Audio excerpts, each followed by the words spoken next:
So, I'm not sure how to put this. I suppose I should tell you my story of the time I first heard of SCREAM.mp3. It was your average night. I was in the bar having a couple drinks with the dudes and I got hella drunk. I'm talking the think you can dance and then try to pick up chicks kind of drunk.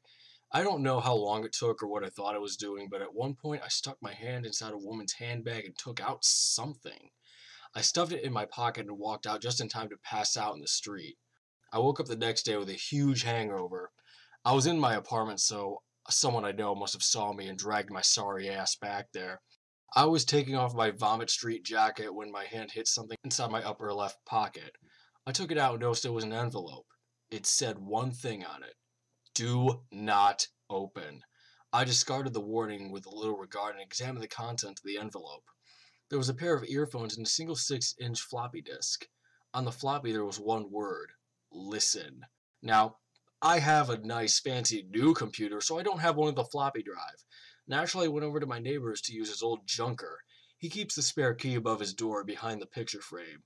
The fool. I snuck in and acted like a ninja until I noticed he wasn't home. I sat down at his desk and plugged in the headphones I received in the envelope. They were a perfect fit for my ears, which is odd to say the least.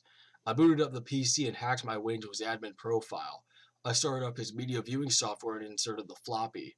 Immediately the drive buzzed and made a creepy sound, like a small child screaming out loud in demented fear. I cringed at the sound, but being a complete idiot, took it with a grain of salt.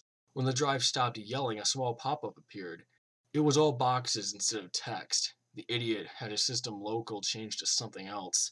I clicked the left button to accept whatever was happening here, and then the pop-up disappeared. Another came up with a progress bar. This window was in English. Weird. The last one was completely unidentifiable.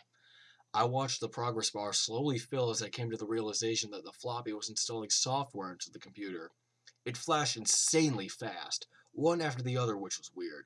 I'd never seen it install this fast, but what was worse was the box above it. As the bars filled and filled, the picture became more and more clear. Two large, beady eyes with a small red center and a crooked smile. As the bars filled more and more, it started to write on the screen in some sort of red liquid. Rules. You cannot pull out your headphones or you will fail. You cannot speak or you will fail. You cannot eject the floppy or you will fail. You cannot turn off your device or you will fail. You cannot fall asleep or you will fail. You cannot scream or you will fail. If you win, you get a prize. If you lose... And then the writing disappeared. What happens if I lose? I wonder what could happen if I do, only to be cut short by the sound of the install being completed. A shortcut was now on the desktop. SCREAM.mp3. I double-clicked on it, intrigued. And that was the moment I lost my sanity. Immediately a window popped up, which was the program. The first thing I noticed that there was no X button in the corner, and there was also no minimize button. However, there was a full screen button. It took a while for the program to boot up, considering this computer was an absolute piece of shit. Eventually, the black window disappeared, replaced by a simple menu. The back was completely black, with 3 buttons. I could only click on 2, the third was scribbled out as if some 5-year-old took a crayon to it. Of the 2 options, I picked the first one, Rules, and the screen flooded with text. You cannot pull out your headphones or you will fail.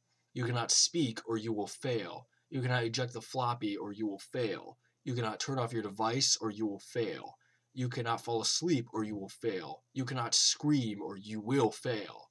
Failure results in death. Okay, I've seen this before. Death? What? Then one more line appeared, just underneath the previous ones. Rules are applied in 3. Death? I don't want to die. Is this thing serious? Will I really die? Rules are applied in 2. Come on, what do I do? I need to turn this shit off before something bad happens. Rules are applied in 1. Shit! Off! Off! Off! Rules are now applied. Good luck. Fuck. Fantastic. I still don't know if it was some sort of joke to freak me out, but it was working pretty damn well. But still, maybe I should try? No, if this isn't a joke, I could very well kill myself. I pressed the exit back to menu button with a million questions in my mind. Then I saw something in the corner of the program window. A small figure, a boy, no more than 10, slowly swaggered his way over to the rules button. He took out a large red crayon, even bigger than he was, and proceeded to slowly scribble it out. With the other two buttons scribbled out by the small child, the only option was play. I weighed my options. I could play and probably fail, dying, or I could exit and fail, dying. Maybe it was the hangover, but I accidentally pressed the play button and began my 4 hours of hell. At first there was nothing, just a black void of a screen. And then there was something, small but there. I strained my ears to hear it but got nothing. Slowly it raised in volume, until it was finally audible. It was a laugh. Not your cliché, deep, throaty laugh.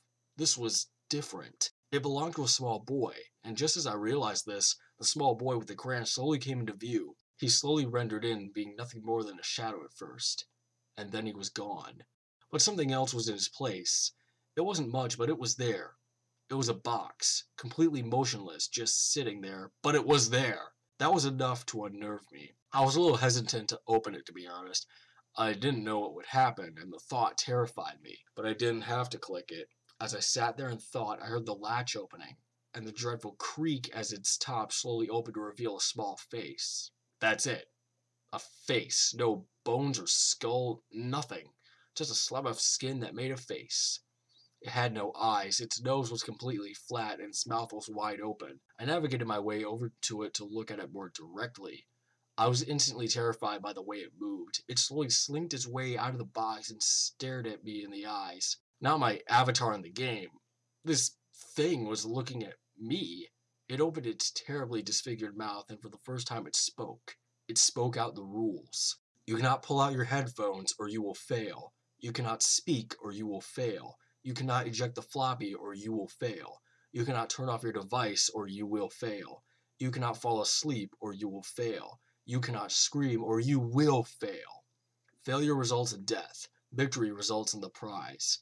I had no idea what the prize was, but I immediately wanted it.